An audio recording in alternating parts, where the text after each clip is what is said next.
합니다. 권세들에게 복종하라는 말씀을 우리가 좀 생각을 해보려고 합니다. 제가 한번 몇 번 얘기를 한번 드린 거지만 또 중요한 우리 말씀을 이해하는 데 도움이 될 것 같아서 한 번 더 말씀을 드립니다만은 직장 다니고는 한 여사원이 회사 때문에 고민을 했습니다. 회사를 계속 다녀야 되는가, 그만둬야 되는가 이제 걱정을 했습니다. 얼마나 많은 고민을 하고 기도를 하고 걱정을 했는지 한참 고민 끝에 이제 결론을 내리게 되었습니다. 회사를 그만두는 게 낫겠다 이렇게 결론을 낸 거죠. 왜 이렇게 고민을 많이 했냐 하면 그 회사의 사장님이 이 자매한테 그 회계 업무를 맡긴 상태에서 자꾸만 그 허위 그 회계 장부를 기재하게 시킨 겁니다. 그리고 이중 장부를 만들고 그래서 사장님이 시키는 것이기 때문에 회사에 또 시키는 거니까 시키는 대로 하긴 하지만은 영 편치가 않았던 모양입니다. 내가 크리스찬이고 하나님을 믿는 사람인데 이런 거는 좀 옳지 않고 그래서 아주 번민과 갈등을 많이 하다가 끝내 기도하는 가운데 이제 결론을 내렸죠. 그래서 그 사장님한테 아주 점잖게 그리고 예의 바른 모습으로 제가 크리스찬인데 제가 양심의 찔림과 또 그 불편함으로 인하여 근무하기가 너무 어렵다는 그런 얘기를 조심스럽게 예의 바르게 얘기를 하고 그리고 이제 사직서를 냈습니다. 그리고 이제 회사를 나왔는데 이 자매가 이제 회사 나와도 아시다시피 직장 구하는 게 쉬운 일도 아니고 그래서 또 이제 백수가 되어져서 여기저기 또 전화하고 이력서 넣고 그러고서 이제 기도하면서 기다리고 있는 중이었었습니다. 그런 기다리고 있는 중에 그 회사 사장님이 전화를 하는 거예요. 너가 이렇게 사직서를 내고 나간 다음에 사장님이 고민을 많이 했답니다. 그 어린 그 회사원이 보여줬던 그 모습 속에 내가 지금 이제 회사를 이렇게 운영을 하는데 정말 부끄러움도 있었고 그래서 이제 큰 결단을 하신 거예요. 사장님이 그래 정직하게 회계 장부해서 세금 낼 거 내고 이렇게 하자 이렇게 결단을 했던 모양입니다. 그러면서 이제 이 자매한테 자기한테 너무 중요한 교훈을 주었던 그 자매가 고맙다고 전화를 한 거예요. 사실 우리 회사는 너같이 이렇게 양심적이고 또 바른 사람이 필요로 한 회사라고. 그래서 특별 채용으로 다시 너를 비서직으로 좀 채용하고 싶은데 응해달라는 이야기를 전화를 받은 겁니다. 이 자매는 이제 직장을 잃고 어떻게 해야 되나 고민에 빠졌었지만 근데 하나님께서 또 은혜를 주신 거예요. 다시 특별 채용으로 특별 대우를 보장을 받고 그리고 회사의 소중한 중요한 것은 다 그 자매에게 맡기는 그런 업무를 주고 사장님이 그를 초청을 하게 된 것입니다. 그 자매가 보여줬던 모습이 우리가 크리스찬이 가져야 될 좋은 하나의 샘플, 모델이 되기도 하는 것입니다. 권세, 내가 속해 있는 그 어느 직장이든 사회든 어든지 윗사람이 있는데 그 윗사람의 권세를 존중하면서 그 사람의 부당한 요구를 정말 예의 바른 모습으로 그러나 아주 분명하게 그것을 거부할 수 있었던 바로 그 좋은 자세의 태도가 바로 이 자매를 통해서 우리가 배울 수 있는 모습입니다. 오늘 말씀이 유사한 내용이 바로 오늘 우리 본문의 내용입니다. 로마서를 우리가 계속 보고 있습니다만은 로마서 우리가 12장에서는 개인 윤리를 이야기하고 있습니다. 구원받은 사람이 어떻게 살아야 될 것인가, 구원받은 사람이 성화의 삶을 이야기할 때 개인 윤리로서 공동체 의식부터 시작해가지고 거짓 없는 사랑을 해야 될 그런 개인 윤리에 대한 이야기를 하면서 이제 13장에 들어오면 사회 윤리를 이야기하고 있습니다. 구원받은 저와 여러분들이 성화의 삶을 산다는 것이 뭐냐? 그 사회 윤리에서 첫 번째가 바로 권세에 복종하라 하는 것입니다. 이 오늘 성경 말씀을 여러분이 잘 눈여겨 보시면은요, 성화의 삶으로 요구되어지는 권세에 복종하는 삶을 여러분들이 잘 눈여겨 보면 이게 곧 뭐냐면 오늘날 우리 사회가 꿈꾸고 있는 성숙한 시민 의식을 볼 수가 있어요. 성숙한 시민 의식. 사람의 멋은 여기서 나오는 것이고 사람의 성숙미는 여기서 나오는 거예요. 바로 그런 성숙한 사회가 사모하고 원하는 그것이 오늘 성화된 성도들에게 요구되어지는 삶으로서 그 한 예가 바로 사회적 윤리에 바로 권세에 복종하는 것을 말하고 있습니다. 자, 어떤 내용이 있는지 조금 더 자세히 좀 보겠습니다. 자, 13장 1절 말씀에 보면 각 사람은 위에 있는 권세들에게 복종하라 말씀하고 있어요. 한번 따라해 봅시다. 각 사람은 위에 있는 권세들에게 복종하라. 여기서 두 단어를 먼저 짚고 넘어가야 되는데 여기 각 사람이라는 단어하고 권세들이라는 두 단어를 좀 짚고 넘어갈 필요가 있습니다. 이 각 사람이라는 이 용어가 우리말 성경은 그냥 각 사람이라고 되어 있는데 원어 성경으로 보면 이 각 사람이라고 하는 것이 파사 푸시케라 그래서 각 영혼들은 이렇게 영혼, 혼이의 혼, 각 혼을 가진 혼, 각 혼들은 각 영혼들은 이런 의미를 말씀하고 있습니다. 이 로마서 13장의 사회적 윤리를 이야기하는데 영혼들은 이렇게 이야기한 부분이 또 좀 주목이 되어집니다. 단순한 사람이 아니라 영혼들은 쉽게 말하면 영혼을 가진 사람들은 이렇게 말을 하고 있습니다. 이것이 일반적으로 모든 사람을 다 지칭하는 말이기도 하지만 조금 더 면밀하게 들여다보면 이것이 로마에 있는 크리스찬들에게 쓴 편지로서 오늘날 크리스찬들에게 특히 하는 말입니다. 크리스찬들. 이 크리스찬들은 누구냐면 영혼을 가지고 영혼에 대해 관심을 갖고 영혼에 대해서 신경을 쓰는 사람들이에요. 이 크리스찬들은 그 영혼을 중요시 생각해서 우리의 영혼의 영원한 본향을 바라보는 사람들이에요. 저 하늘나라의 시민권을 가지고 살아가는 사람들이에요. 영적인 문제, 영혼의 문제, 저 내세를 바라보면서 하늘의 시민권을 가지고 있는 사람들, 그런 사람들에게 특별히 강조하는 게 뭐냐면 이 땅에서, 이 사회에서, 이 세상에서 권세들에게 복종할 필요성을 얘기하고 있는 거예요. 종종 영혼을 강조하는 사람들이, 신앙을 강조하는 사람들이, 내세를 강조하는 사람들이 이 땅에서의 사회 윤리를 무시하고 이 땅에서의 성도의 마땅한 본분을 무시하는 경향이 있는데 그러지 말아라. 그게 아니라는 거예요. 그러니까 영혼을 가진 사람들에게 말을 한다. 영혼에게 관심을 두고 있고 영혼을 중요하게 생각하고 영원한 것을 바라보는 사람들에게 말을 하는데 그 사람들은 사회적인 윤리를 충실하고 사회적 생활에 충실하라. 그게 뭐냐면 권세들에게 복종할 것을 말씀하고 있는 거예요. 그 영혼을 가진 사람들이 이 세상에서 충실하게 살아가는 것이, 바르게 성실하게 살아가는 것이, 그게 곧 영원한 내세를 준비하는 길입니다. 영원한 내세를 잘 준비하는 길이 뭐냐면 이 세상에서의 성실한 삶이에요. 성실한 삶. 그래서 각 사람은, 각 영혼을 가진 사람들은 말을 하면서 그 다음에 강조하는 두 번째가 뭐냐면 권세들에게 복종하라 이렇게 말했는데 권세들이라고 말하고 있어요. 이 권세들이라는 게 권세자가 아니에요. 권세들, 권세들. 권세자 그러면 사람이죠. 사람에게 복종하라. 근데 성경은 사람에게 복종하라는 게 아니고요. 권세에게 복종하라는 거예요. 권세라고 하는 것은 포지션, 직책, 직위, 그 포지션이 가지고 있는 권력입니다. 거기에 복종하라.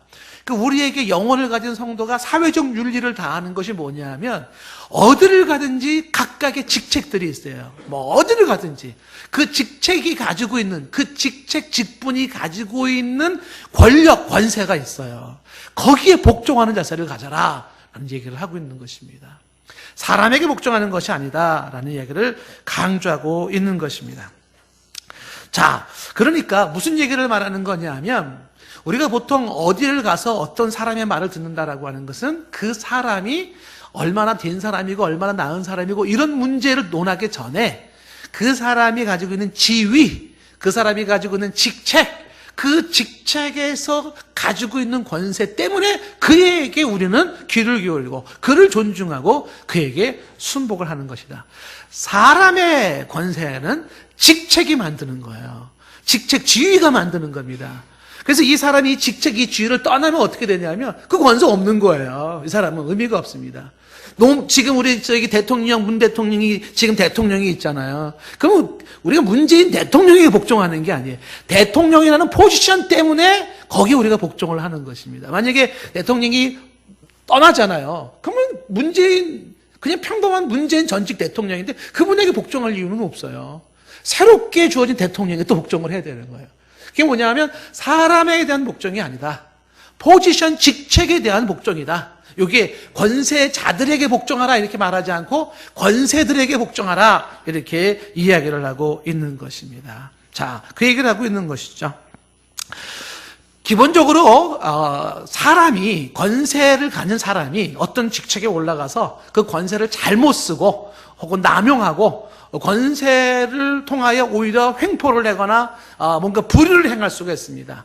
악을 행하거나 부당한 것을 요구할 수가 있을 수 있습니다. 그럴 때도 저희들이 가져야 될 자세가 어떤 자세냐면 당신이 가지고 있는 그 포지션을 기본적으로 존중하는 자세를 잃지 않는 거예요. 그러면서 부당한 요구에 대해서 비신앙적이고 비성경적이고 그리고 하나님을 반대하는 그런 부분에 대해서는 정중하게 NO라고 말을 하는 거죠. 앞에 잠시 예를 들었던 그 자매 같은 이야기예요. 기본적인 존중을 잃지 않아요. 그건 포지션에 대한 존중입니다. 그러나 잘못된 사람이 정권을 잡거나 어떤 직책이 있었을 때 그 사람이 아주 안 좋은 비윤리적인 걸 요구할 수도 있습니다. 그럴 때는요, 직책에 대한 존중함을 잃지 않으면서도 그의 제안에 대하여, 부당한 제안에 대해서는 아닙니다. 저는 그럴 수가 없습니다. 정중하게 하는 거죠. 막 대드는 게 아니에요. 바로 그런 모습이 지금 말씀하고 있는 건데, 지금 13장 1절 말씀에서 강조하는 건 뭐냐면, 요지는 뭐냐면 권세라고 하는 부분에 도전하지 말라는 겁니다. 도전하지 말고 기본적으로 그 권세가 정당하다는 전제하에서 복종하는 자세를 가져라. 이게 뭐냐면 구원받은 성도의 성화된 삶의 모습이고 성숙한 시민의식인 것이에요. 저와 여러분에게 이런 의식이 있기를 원해요. 기본적으로 내가 어디를 가든지 어떤 직책을 맡은 사람들이 있거든요. 그 직책이 가지고 있는 그 포지션이 가지고 있는 하나님이 부여하신 권세가 있어요. 그 권세에 기본적으로 존중하고 순종하는 자세를 갖는 게 필요하다는 거예요. 그래서 지금 1절 끝부분에도 얘기하기를 그 권세는 하나님께로부터 났어요. 하나님께로부터 나지 않음이 없어요. 모든 권세는 다 하나님이 정하신 거라고 말씀하고 있습니다. 그래서 이 말은 무슨 얘기냐면 우리가 세상에 어떤 직책을 가진 사람에게 권세를 존중해주고 그의 이야기를 따른다면 그것은 곧 하나님의 말씀에 순종하는 거예요. 그것이 부당한 비성경적인 것이 아니라 할진데 그 권세에 순응하고 권세에 순종하는 것은 뭐다? 하나님께 순종하는 것이다. 왜냐하면 그 권세는 누가 부여하셨다고요? 하나님이 부여하신 것이기 때문이다라는 겁니다. 그래서 이어지는 2절 말씀이 이렇게 얘기를 하는 것이죠. 다 같이 시작. 그러므로 권세를 거스리는 자는 하나님의 명을 거스림이니 거스리는 자들은 심판을 자취하리라. 권세를 거스리는 자, 이 권세와 하나님의 명을 거스리는 자 동격으로 쓰고 있는 거예요. 세상의 그 권세, 즉 그 포지션이 가지고 있는 그 권위를 가진 그것이 하나님의 명과 동등해서 그 권세를 거스립니까? 누군가의 그 포지션의 그 권세를 무시하고 있습니까? 그렇다면 하나님의 명을 무시하는 거라는 거예요. 왜? 그 권세는 그 포지션을 만들고 그 포지션을 허락하신 게 하나님이고 그 하나님은 거기에 무엇이 있기를 원했냐면 바로 이 권세가 있기를 원했기 때문에 그런 것입니다. 하나님이 말씀하시는 건 세상에 부정하지 않는 전제하에서 세상 권세에 순응하는 기본적인 자세가 하나님께 순종하는 것을 말씀하고 있습니다. 자, 그렇다면 왜 하나님은 이 땅에 이런 직책이라는 걸 뒀을까요? 어디를 가든지 직책이 있어요. 포지션, 지위가 있습니다. 왜 그런 걸 뒀을까요? 왜 그런 걸 두시고 그거를 왜 거스르지 말라고 할까요? 그 이유가 3절 때문에 그러는 거야. 3절에 그 이유가 나와 있습니다. 3절의 말씀을 잘 보시면 다스리는 자들은 이렇게 되어 있잖아요. 이 다스리는 자들이 이전 성경에는 관원이라고 되어 있고 공동 번역에는 통치자라고 되어 있거든요. 그 다스리는 자가 바로 권세자들이에요. 이 사람들은요, 선한 일에 대하여 두려움의 대상이 아니에요. 선한 일에 대해서. 근데 악한 일을 향한 사람에게는 두려움의 대상이 되는 거죠. 그래서 내가 권세를 두려워하지 않으려느냐? 선을 행하라. 그래야면 그에게 칭찬이 있겠다고 말씀하시는 건데 무슨 얘기를 하고 있는 것일까요? 왜 이 직책을 두셨나요? 왜 이런 권세자들을 주셨나요? 바로 그런 것은 어떤 거냐면 악한 자들을 통제하기 위해서예요. 악이 더 이상 퍼지지 못하게 하기 위해서예요. 불의가 더 이상 퍼지지 못하게 하기 위해서, 선한 일을 한 사람들이 보호받게 하기 위해서, 선한 일을 한 사람들에게 상이 가게 하기 위해서예요. 직책을 주시 권세를 주심으로 말미암아 이 땅에 악과 불의가 정책하지 못하도록 권세 가진 자가 통제하고 명령하고 체벌하고 하는 거예요. 그 다음에 그 권세는 정정당당하게 선한 사람은 마땅히 악으로부터 보호받아야 되고 지킴을 받아야 돼요. 그 사람에게는 보장을 허락해야 되고 상을 줘야 돼요. 이거를 누가 하기를 원했냐면 이게 원래 하나님이 하실 일인데 그 하나님이 하실 일을 그 권세자들에게 주신 거예요. 그래서 그 권세자들이 그 일을 감당함으로써 하나님이 하고자 하는 일들을 대행을 하게 되는 것입니다. 그러므로 그 권세자들로 인하여 이 땅에 악이 물러가고 선이 세워지는 일을 하는 것이, 이게 하나님이 하시는 일이에요. 그래서 3절에 강조하는 것이 뭘 얘기하고 있는 거냐면 그 다스리는 권세자들 있잖아요. 윗사람들. 그들은 선한 일을 향한 사람들에게는 결코 공포의 대상이 아니에요. 근데 누가 공포의 대상이냐면 악을 향하는 사람들에게는 그들은 공포의 대상이 될 수밖에 없어요. 예를 들면 법, 경찰 생각을 해보세요. 왜 하나님은 법을 두셨을까요? 허락하셨을까요? 왜 경찰이라는 걸 허락을 하셨을까요? 하나님의 관점에서 바라봤을 때에 그들은 악을 통제하고 이 땅에 선이 보호되어짐으로써 이 땅에 하나님이 원하시는 아름다운 세상, 행복한 세상을 만드는 일을 감당하게 하신 거예요. 근데 그 법이나 그 경찰이 누가 두렵냐면 악을 행하는 사람은 두렵게 되어 있어요. 여러분, 지금 이 자리에 만약에 경찰이 탁 들어왔다. 그럼 누가 제일 먼저 두려워하겠어요? 여기서 뭔가 지금 죄진 사람이 두려워하게 되어 있는 거예요. 경찰차가 삐뽀 하고 지나만 가도 막 숨으려고 그러고 두려워하는 사람이 누구예요? 그건 악을 행하는 사람이에요. 근데 선을 행한 사람은 경찰이 오든 판검사가 오든 누가 해든 상관이 없어요. 두려울 게 없는 거예요. 그래서 지금 여기서 후반절에 뭐라고 말하려고 했습니까? 내가 권세를 두려워하지 아니하려느냐? 그럼 어떻게 돼요? 선을 행하면 돼요. 선을. 권세가 두렵지 않는 길이 뭐냐 하면 선을 행하는 거예요. 어떤 사람은 권세를 두려워하지 않는 것을 권세를 무시하는 거라고 생각하는 사람이 있어요. 나 권세 무시해. 그까짓 건 나 다 상관 안 해. 이렇게 해서 그 권세를 무시하는 것이 권세를 두려워하지 않는 것이라고 생각하는 사람이 있는데 그거는 착각인 것이죠. 권세는 하나님이 부여하신 것이고 그 권세는요 그냥 무시할 수 없는 것입니다. 중요한 것은 뭘까요? 그 권세가 두렵지 않으려면 선을 행하면 되는 거죠. 이 권세는 왜 필요하다고요? 죄 지은 자를 벌 주려고, 이 약한 자들을 심판하려고 하나님이 하신 일을 대신하는 거예요. 그리고 선을 행한 사람 어떻게 하라고요? 보호하고 지키라고 그 권세, 그 직책, 그 포지션을 두신 것이죠. 부모와 자식과의 사이도 마찬가지예요. 부모는요, 부모가 많이 배웠니 못 배웠니 잘났니 못났니를 떠나서 부모라는 포지션에 거기 뭐가 들어가 있어요? 하나님이 부여하신 권세가 있어요. 자식은요 그냥 부모기 때문에 말을 들어야 되는 거예요. 아, 엄마가 뭐 너무 배운 게 없어서 엄마가 뭐 몰라서 그게 아닌 거예요. 그냥 자식은 부모의 포지션을 인정하고 포지션 때문에 순종을 하는 거죠. 그러면 하나님은 왜 부모라는 포지션을 허락했을까? 거기에 하나님은 권세를 주셨어요. 그것을 통해서 이 아이가 선하게 잘 자라고 잘못했을 땐 체벌할 수 있고 호통칠 수 있는 그런 모습 속에서 악을 멀리하고 선을 가까이 할 수 있는 그런 질서를 잡아가기 위해서 부모라는 제도를 두시는 거거든요. 그래서 모든 권세에 대해서는 그게 권세라고 하는 거구나. 어디를 가든지 어떤 직책을 가진 사람이 있는데 그 직책을 가지고 있는 권세, 권위가 있어서 그 권위를 써요. 그것은 곧 선이 보장되어지고 악이 마땅히 물러가게 하기 위해서 그 직책을 두신 것이다. 그러므로 우리는 그 직책, 권세를 가진 자들에 대해서 어떻게 된다? 인정하고 존중하는 것이 필요하다라고 하는 것입니다.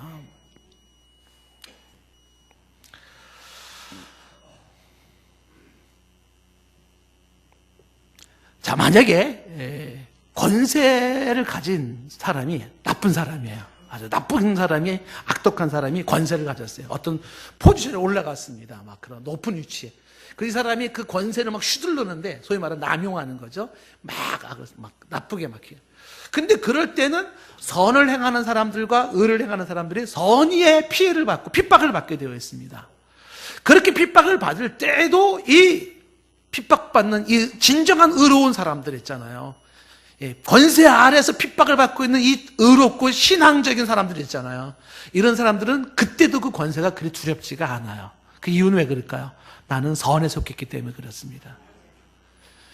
그 선에 속한 사람은요, 부당한 권력자의 그런 핍박이 오히려 자랑스러운 영광으로 남는 거예요. 그건 영광인 것입니다. 요는 무엇이냐면 권력자가 어떤 사람이냐에 따라서 권력의 사용이 어떻게 달라질 수 있을 수는 있어요. 근데 기본적으로 선을 행하는 자는 어떤 권력에서도 그 권력 자체에 대한 두려움을 갖지 않는다 말씀하고 있는 거죠. 오늘 이야기가 참 의미심장한 얘기예요. 3절 끝부분에 얘기한 부분 보세요. 네가 권세를 두려워하지 아니하려느냐? 선을 행하라. 여러분, 우리는 어떠한 법도 두렵지 않고 어떤 공권력도 두렵지 않고 그 어떤 권세도 두렵지 않아요. 왜냐하면 선을 행하기 때문에 그래요. 그 권세는 악을 행하는 자들에게 두려움의 대상인 것이죠. 그런 악을 행하는 사람들에게는 반드시 또 두렵게 해야 돼요. 아주 사정없이 벌을 줘야 돼요. 그걸 공권력이 가지고 있는 힘인 것이죠. 자, 계속해서 보시면은요, 4절을 보세요. 4절. 그는 하나님의 사역자가 되어 그랬잖아요. 이 그라고 하는 것이 바로 여기 authorities, 권세입니다. 권세. 그 권세가 하나님의 사역자라 해서 권세를 인칭 대명사로 쓴 거예요. 권세가 하나님의 사역자라. 하나님의 일을 대신하는 게 누구냐면 그 권세자예요. 권세자. 그래서 이 권세자는 너에게 선을 베푼다라는 건 너에게 이롭다는 거예요. 여러분, 우리 주변에 많은 주변에 권세자들이 있어요. 권위를 가진 자들이 있어요. 그들은 우리에게 선을 베푸는 유익한 자들인 것입니다. 그들은 우리를 힘들게 하는 자들이 아니라 그들이 우리를 보호하는 자라라는 전제가 붙어 있어요. 선을 베푸는 자예요. 그러나 내가 악을 행하거든 어떻게 되라? 악을 행한다면 두려워해라. 악을 행하면 두려워해야 돼. 그 하나님의 사역적인 권세에게 뭐가 있냐면 공연히 칼을 가진 게 아니에요. 그게 무슨 얘기냐면 칼을 가지고 있다는 거죠. 그 칼이 뭘까요? 그게 권력이에요. 바로 그 포지션이라고 하는 그 직책이 가지고 있는 권력입니다. 권세의 권력이에요. 그 권력이 있어서 그것이 곧 하나님의 사역자가 되어져서 악을 행하는 자에게 진노하심을 따라 보응을 하는 겁니다. 여러분, 어떤 직책이 있는 사람들에게는요, 그 직책의 권세가 뭐예요? 이렇게 할 수도 있고 저렇게 할 수도 있는, 예? 이렇게, 판사 같은 경우에는 징역 몇 년을 언도할 수도 있고요, 벌금 얼마를 언도할 수도 있고, 그런 거예요. 그게 다 칼이에요, 칼. 그 권세.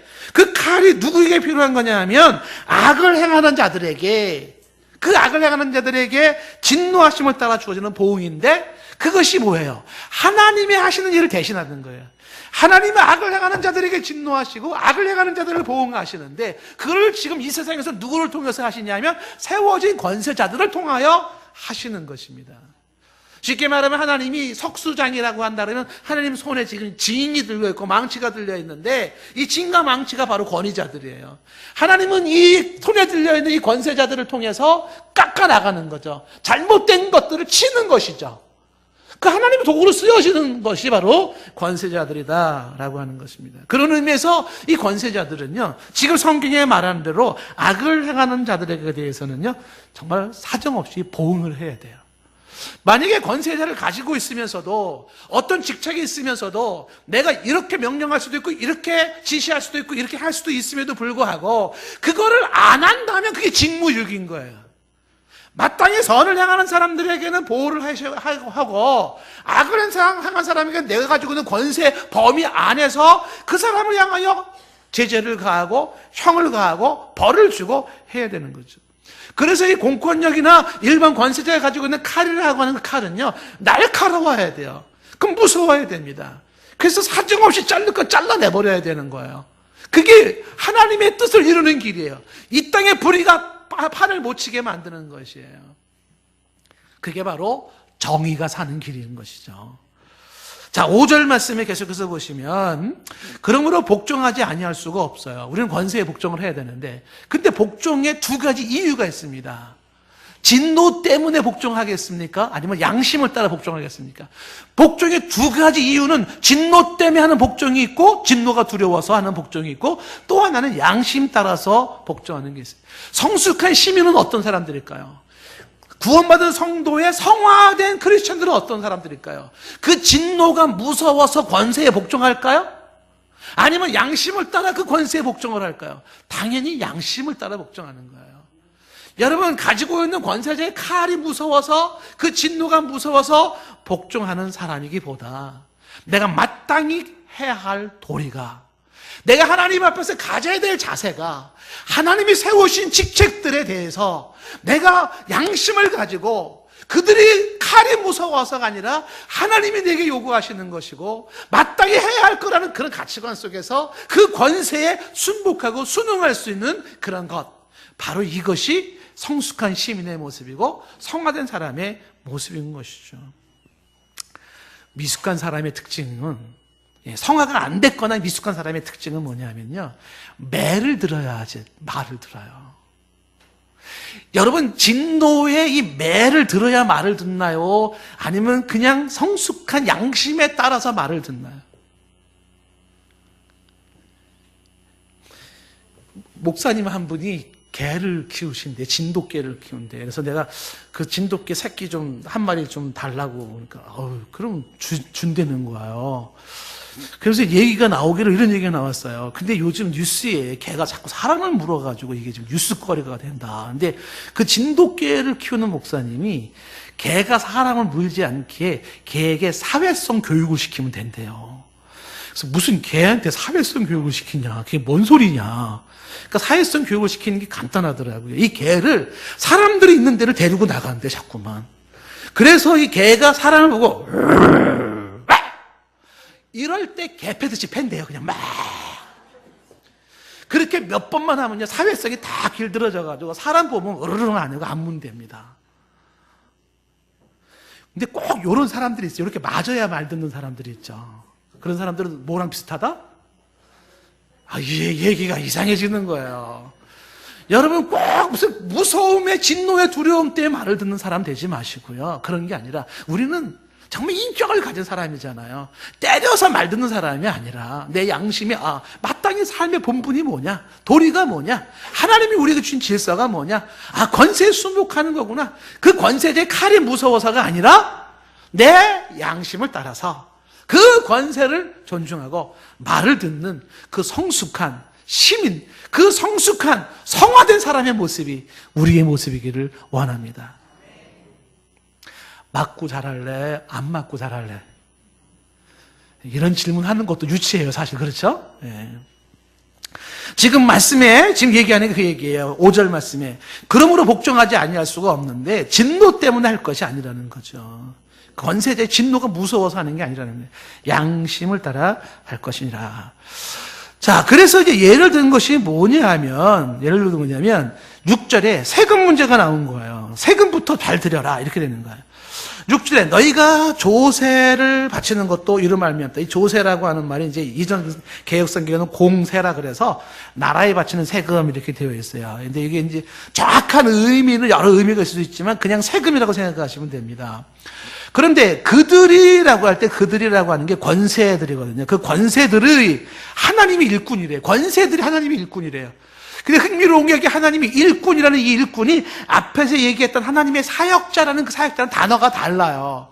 앞에서는 바로 그 권세가 하나님의 사역자다. 하나님의 사역자. 그렇게 되어 있는데 여기서는 그 권세가 하나님의 일꾼이라고 되어 있어요. 권세가 하나님의 일꾼이래요. 근데 이 하나님의 일꾼이라는 이 단어, 일꾼이라는 단어가 이게 공무원이라는 뜻이에요. 공무원. 그러니까 이 권세가 하나님의 공무원이라는 겁니다. 여러분, 이 공무원이 뭐냐? 성경적으로 얘기한다면, 이 말씀을 가지고 근거로 얘기한다 그러면 뭐냐면 하나님의 일을 대신하는 게 공무원이에요. 지역사회를 이해하고 주민들을 위하는 그런 공공의 일을 감당하는 그것이지만 그것이 결국은 하나님의 일을 대신하는 거예요. 이게 공무원들이 가져야 될 자세인 것이죠. 뿐만 아니라 여러분들이 꼭 공무원이 아니라 하더라도 일상의 삶 속에서 모든 일들을 가지고 있는 직책과 포지션에서 하나님의 뜻을 이뤄나가요.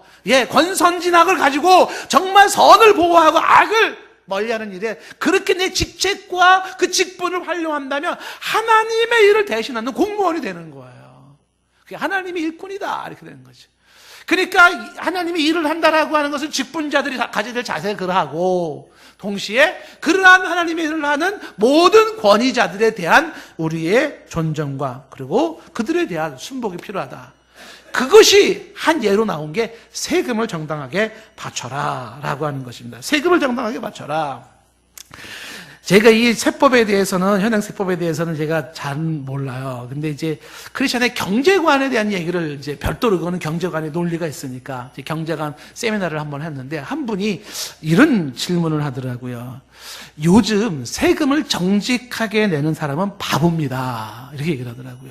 그런 사람 없습니다. 이렇게. 그래서 오늘날에는 세금을 정직하게 내지 않고 그리고 적당하게 이렇게 좀 탈세하고 하면서 세금을 내는 것이 일반적으로 묵인되고 있는 우리 사회의 통용되는 것이기 때문에 정부도 그거를 알고 알아서 세금을 높게 먹이는 거라는 거예요. 그러니까 그냥 알아서 그래 이만큼 이렇게 정해놓으면 이만큼 낼 거니까 이렇게 높이고, 그리고 세금 내는 사람들은 그래서 또 알아서 적당하게 이렇게 장부 이렇게 해가지고 세금을 적당하게 낸다 이런 것이죠. 그 말이 맞는 말인지 안 맞는 말인지는 모르겠어요. 이제 내년부터가 이제 종교인 과세라 그래가지고 지금 이제 교회도 사실은 비상이에요. 사실은 이게 이제 여러분들도 이제 이거는 쉽게 논할 수 있는 문제가 아니거든요. 이 종교인 과세라고 하는 이 부분이 과연 이게 옳은 거냐 틀리는 거냐라고 할 때 제가 한참 이 토론하는 걸 듣고 또 책을 보고 하면서 정말 세금 내는 거를 싫어하는 게 아니에요.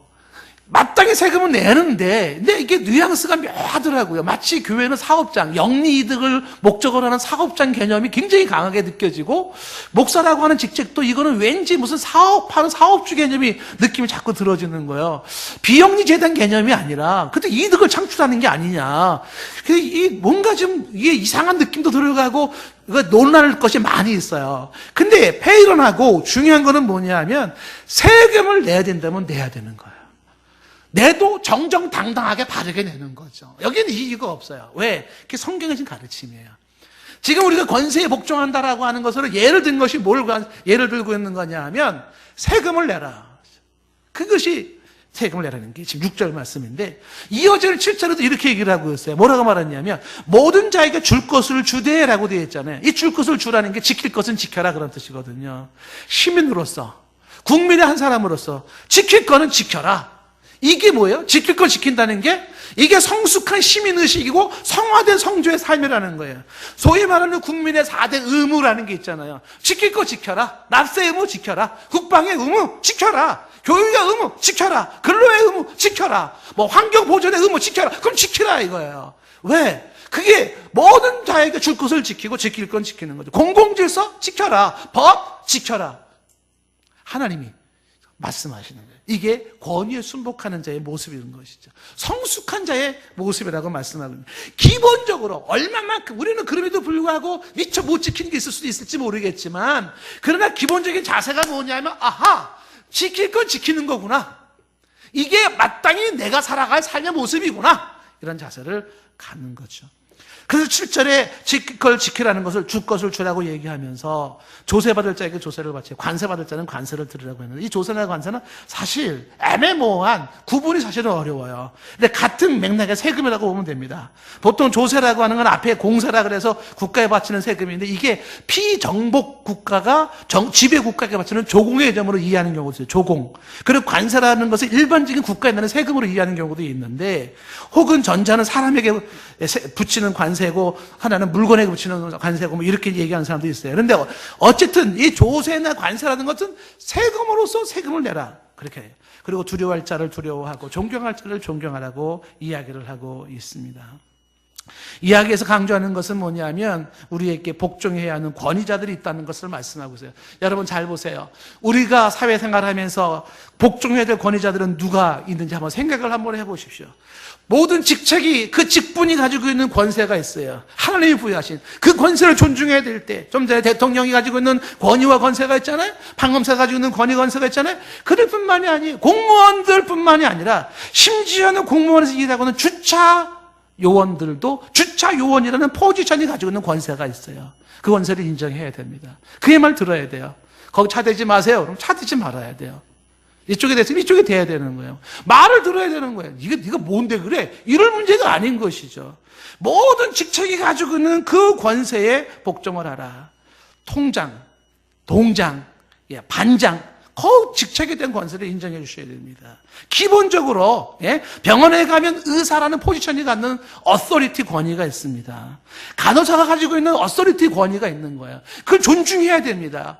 그를 존중하고 말을 들어야 되는 거야. 함부로 대할 수 있는 것이 아니다라는 것입니다. 학교를 가면 선생님의 어서리티 권위가 있는 거예요. 포지션이 갖는 어서리티예요. 어린이집의 교사라고 함부로 대할 수 있는 게 아니에요. 그까지 교사들 이게 아니에요. 그들이 가지고 있는 그 포지션의 기본적인 부여된 권세를 존중하는 게 필요해요. 경찰서의 경찰들에게 그 권위를 인정해야 됩니다. 심지어는 아파트 경비 아저씨도 그 권위를 인정해 줘야 돼요.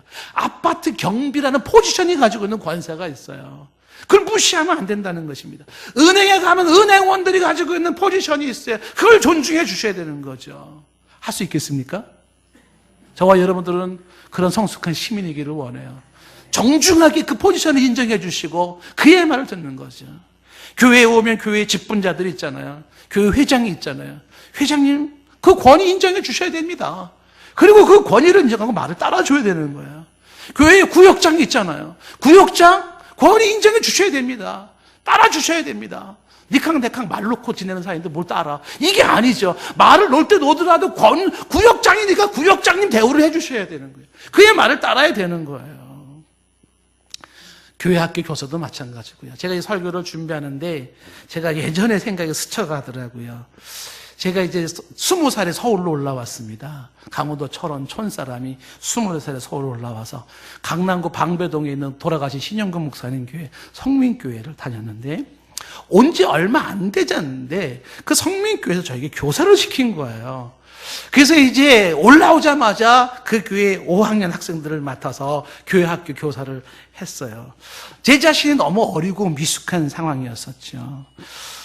애들에게는 뭐 선생님이라고 하기에는 뭐 큰 형 정도나 될까. 그래서 애들이랑 뭐 축구하고 막 장난치고 노는 거 뭐 이런 거 좋아하고 그랬었는데, 근데 우리 반아이 학생의 한 엄마가 주일학교 예배에 찾아오신 거예요. 찾아와가지고 저한테 깍듯이 인사를 하시는 겁니다. 그리고 선생님이라는 호칭을 경어를 써가면서 나이도 많이 드신 분인데 아주 교회 중직이시거든요. 근데 이게 지금 온 지 얼마 안 된 이 젊은 교사를 교사라고 깍듯이 인사를 하면서 자기 아들을 신앙지도해 준 게 너무 감사하다고 앞으로 잘 부탁한다는 인사를 드리더라고요.